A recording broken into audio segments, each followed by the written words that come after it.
लागू होने के समय ऐसा होता है, लेकिन कर्मचारियों को बकाया राशि का पूरा भुगतान एक साथ किया गया था।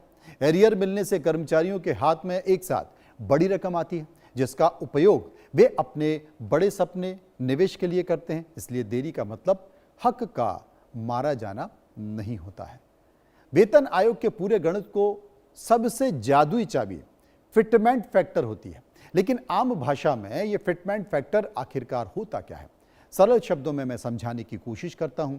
कॉमन मल्टीप्लायर यानी कि गुणांक है, जिससे आपकी पुरानी बेसिक सैलरी को गुणा करके नई बेसिक सैलरी तय की जाती है। 7वें वेतन आयोग के समय यह फिटमेंट फैक्टर 2.57 तय किया था। इसका मतलब यह था कि जिस कर्मचारी की 6वें वेतन आयोग में न्यूनतम बेसिक सैलरी 7,000 रुपये थी, उसे 2.57 से गुणा करके 18,000 के लगभग की नई न्यूनतम बेसिक सैलरी दी गई।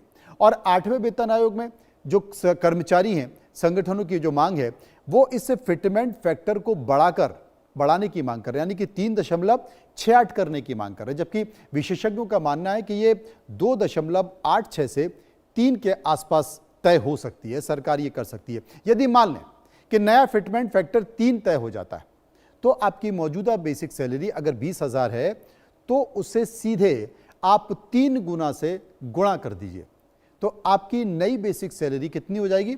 60,000 रुपये हो जाएगी।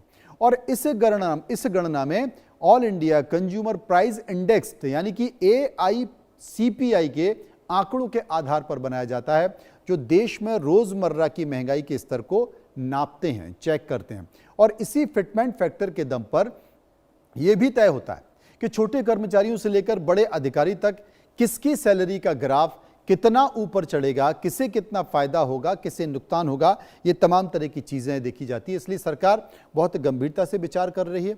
अगर 24 महीने का समय पार भी हो जाता है तो भी घबराइए नहीं। आपको कितना भी लेट हो, 27 में लेट लागू हो या 28 में लागू हो, आपको पूरे अरियर के साथ